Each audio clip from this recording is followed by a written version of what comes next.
Hello po mga Lods at welcome back po sa channel. So, ang gagawin po natin ngayon, mag-actual testing tayo sa solar panel na bifacial solar panel. So, makita nyo dito po, dito po ako sa baba lang para mas madali kong mademo kung paano natin makikita itong mag-charge tayo sa solar panel. Ang gamit natin na bifacial. Tapos, kung makita nyo, ayan, maganda po ang sikat ng araw. So dito lang po ako sa baba. Medyo malimited itong area namin. Pero pinakita ko lang sa mga kals natin dito kung paano magkakarga po ang solar panel natin na bifacial na ikakarga natin dito sa battery natin na 100 na LiPo4. Siyempre, gagamit po tayo ng ito po ang pagkakarga natin sa solar panel. So meron tayong LG na gamit na step down. So dalawa ang breaker. Siyempre yung sa input at sa output natin na para makakarga at makita natin yung actual. So ang rated natin dito sa hindi pa nakakalam, naka 150 watts po ang solar panel natin. Tapos pakita ko na lang muna dito ang diagram natin. Paano natin ikakarga ang solar panel doon sa battery gamit itong charge controller natin. So ito po ang pinaka basic na diagram. Yan para makita yung solar charge controller natin. LG po ang gamit natin dyan. Kung makita nyo, naka-LG. Tapos, dalawang breaker. So, ang gamit sa LG, naka 400 LG po tayo. So, dalawang circuit breaker. Makita mo. Tapos, ang breaker, nakalimutan ko ilagay ang rated. Sa 400, pwede kang gumamit ng 25 ampere na DC breaker. Dito naman sa kabila, pwede kang gumamit ng 25 o 30 ampere DC breaker. Ang gamit na breaker. So, napaka-simple lang mga lods. Yung input dito sa charge controller natin, standard po yan. Dito yung input, papasok sa breaker. Tapos dadaan siya sa solar panel natin. So napakadali lang pong i-connect. Tapos ang output, ito yung output sa charge controller natin. Patungo yon sa battery natin na LiPo4. Ito na yung mag-connect doon sa power inverter. Pero for demo purpose natin, pakita lang natin kung isa-charge niya ang battery natin na gamit natin na solar panel, yung bifacial dito po sa harapan. So, gagawin natin, kukunan muna natin ng voltage. So, ang voltage, meron pa akong tester dito. Kukunan natin ng voltage. So, ilan ang voltahe sa bifacial na gamit natin? Yan. Nasa 22. Makita ba? 22.1 volts. Yan po ang voltahe. So, ang sabi natin, naka-bifacial, pwede ba, subukan natin itong baliktarin. Kung makakuha pa rin ba tayo ng voltahe na nakabaliktad kasi bifacial gamit natin. Subukan natin baliktarin.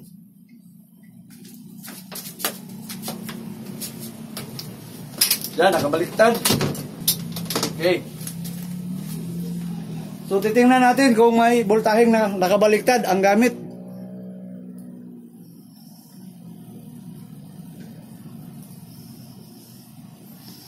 So, naka 21.7 volts. So, ibig sabihin rin, okay rin, kahit mabaliktad, meron talaga. O, yan. So, ang gagawin natin dito, susubukan natin siyang i-charge. So, ang charging natin, siyempre, i-connect natin siya dito. So, ang diagram natin na pinakita natin, ito yung input. Makita yan, dahil nakalagay po dito, input. Yan po ang patungo sa solar na connection sa solar panel. Ang output, yan, patungo yan sa battery. So, ang gagawin natin, yung terminal yan sa solar panel, ipapasok natin siya dito. Dahil naka-MC4 siya, malamang hindi naman natin putulin yan na ipasok dito. Meron pa akong connection dito sa MC4 na gamit natin. Ito. O, yan. So, ang gagawin natin, susundin natin ang kulay. Simple lang, naka-red positive, negative yung itim.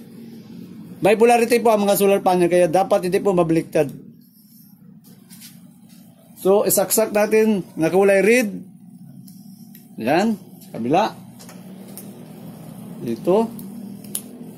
So, what tayong gagawin? Isasaksak natin siya dito sa input, sa LG, input sa unahan. Positive, negative. So, i-connect muna natin dito mga lods. Open natin ito. Positive. So, pwede na natin i-switch on ang breaker dito. Kasi itong Elejoy, gumagana po ito kahit walang battery. So para makita, i-switch on natin itong breaker. Switch on. So yan, makikita niyo mga loads. Ang input sa taas, sa baba, yung output. So makita mo nakalagay 21.7 volts po ang nakalagay. Tapos ang voltage natin 13.8. So naka-LiPo po naman ito. Pwede nating baguhin. So isi-setting natin siya sa, pakita mo may negative at positive. So pipindutin mo lang siya dito. Yan. Pabutin natin ito sa 14.4. So yun ang voltage na papasok sa battery. Okay tayo. So okay na mga lods. Pakita nyo 14.4 ang nakalagay. So kumukurap po dito, pero dito hindi po kumukurap. Diyan sa camera na kumukurap. So dito wala naman, hindi naman siya kumukurap. So 14.4 po ang setting natin. Naka 21.7.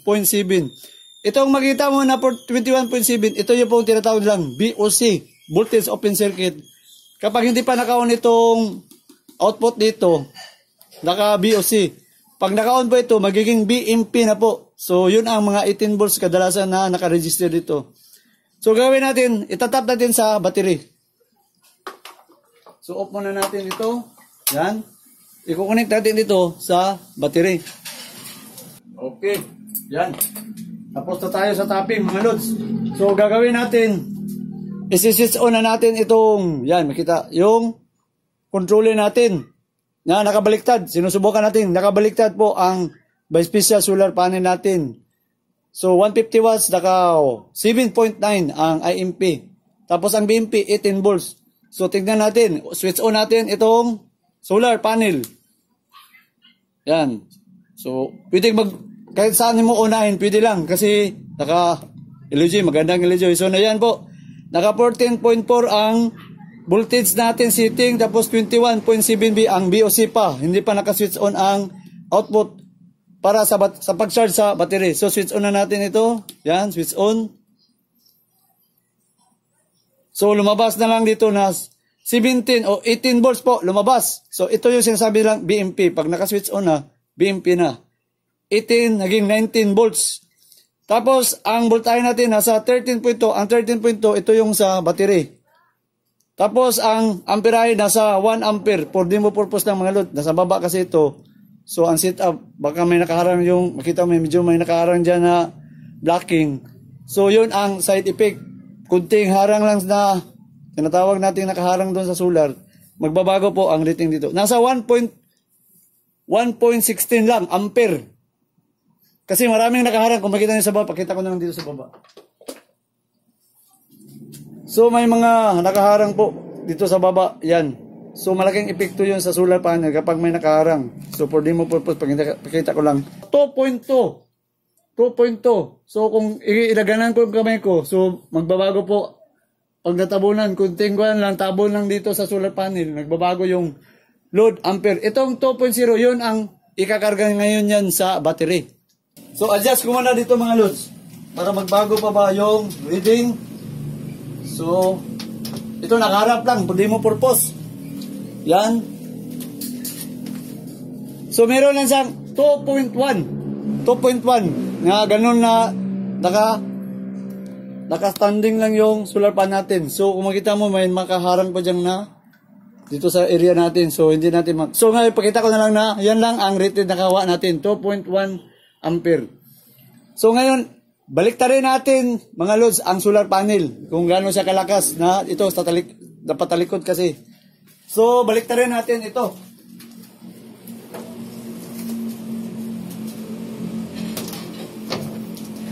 Baliktad.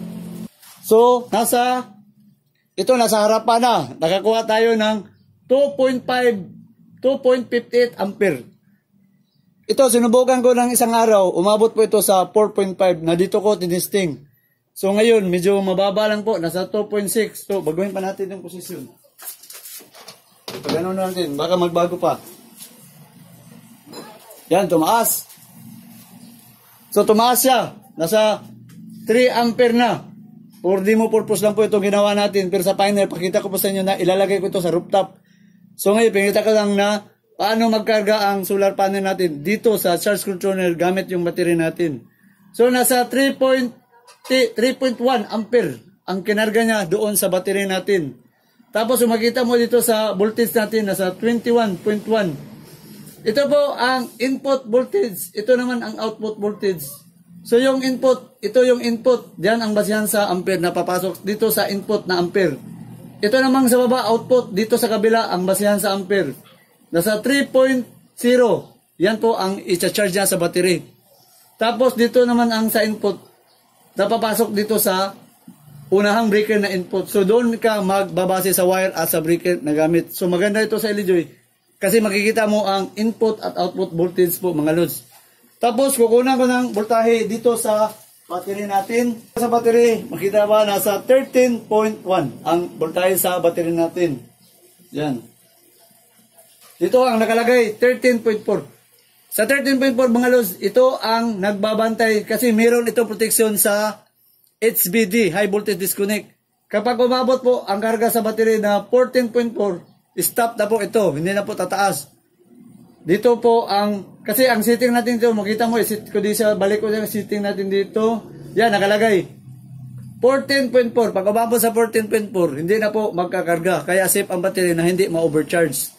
Pero kapag bumaba sa 14.4, 14.3, babalik na naman po magkarga ang battery natin. So, ang LG, mayroong protection sa HVD, hindi siya ma-overcharge. Pero, wala siyang protection sa LVD, yung sinasabi natin low voltage disconnect. So, ang iba, mayroong mga LVD, mayroong mga charge controller na may protection. Pero kadalasan mga lods, ang LVD dapat nakalagay po siya sa power inverter. Para, yung inverter kasi yun ang ginagamit mo sa paglalagay doon sa appliances sa supply. So, importante, nandoon po ang LVD. Para pag bumaba po ang voltahe sa 12.8, stop na po. Yun ang protection doon nakalagay sa LVD. Pero ito, yung charge controller sa solar panel po ito. So, ang importante sa charge controller, yung HVD, High Voltage Disconnect, doon ang importante para doon sa pag-charge sa battery. So, ngayon mga lods, naka 3.28 ampere ang karga natin sa battery.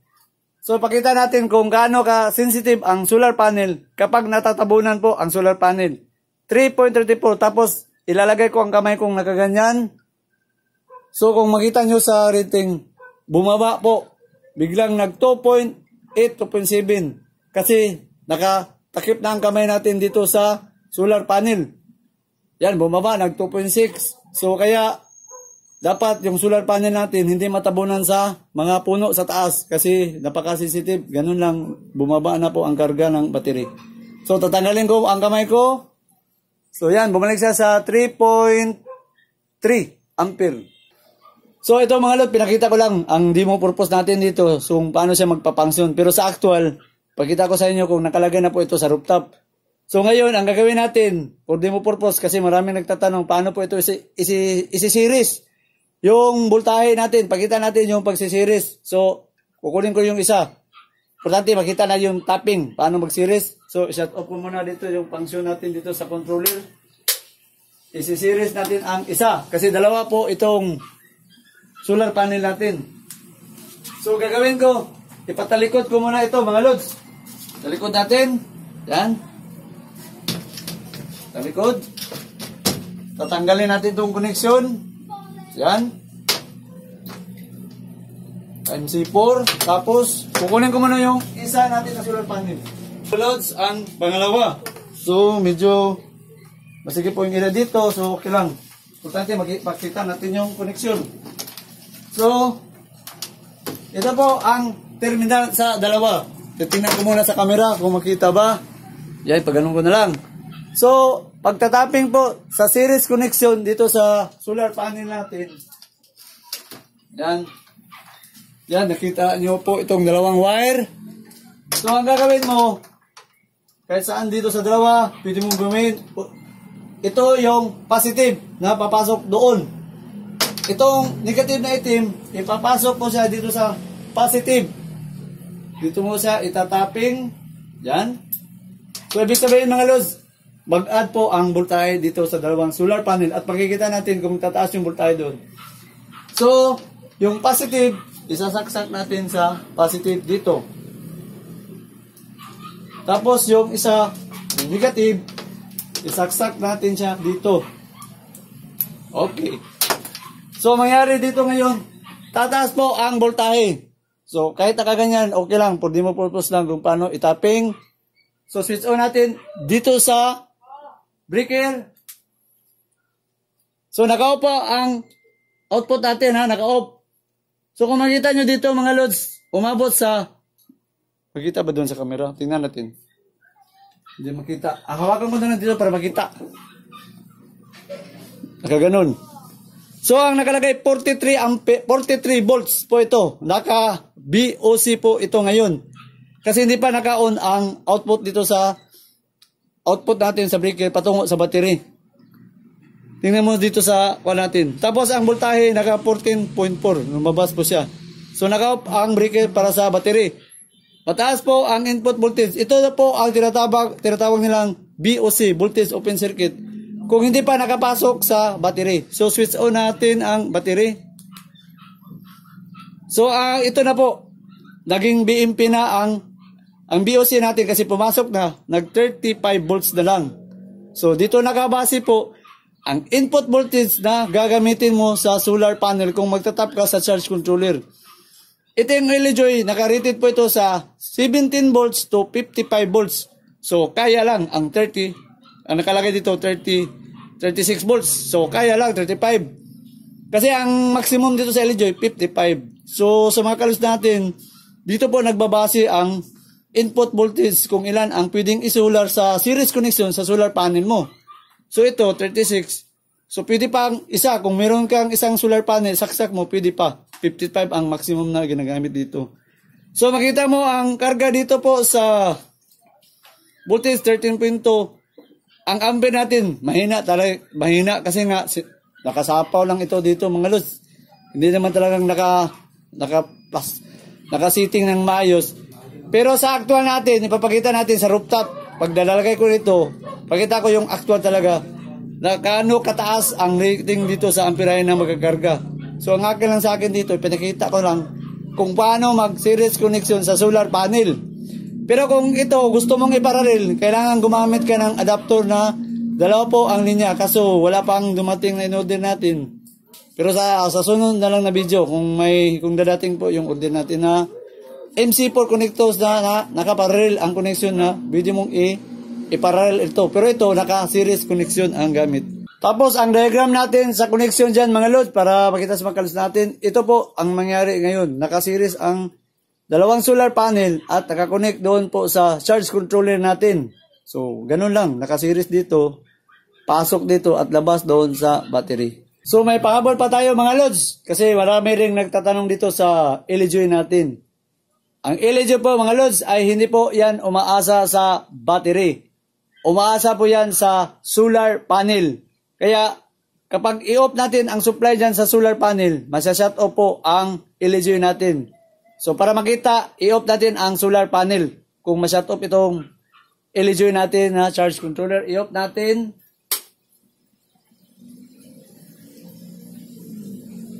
Oh, yan po mga lods, makita nyo. Naka-off kahit naka-on dito sa battery. Kaya matipid po ang LG nakakatipid po kayo sa LG sa battery. Kasi hindi naman siya umaasa sa battery. Sa solar panel po siya umaasa. Kaya itong LG, automatic po ito. Sa umaga, kusang mag-i-start. Pagdating ng gabi naman o hapon na, hindi na maganda ang sikat ng araw, automatic po siyang mag-off. Yun ang malaking advantage na nakakatipid ka sa battery.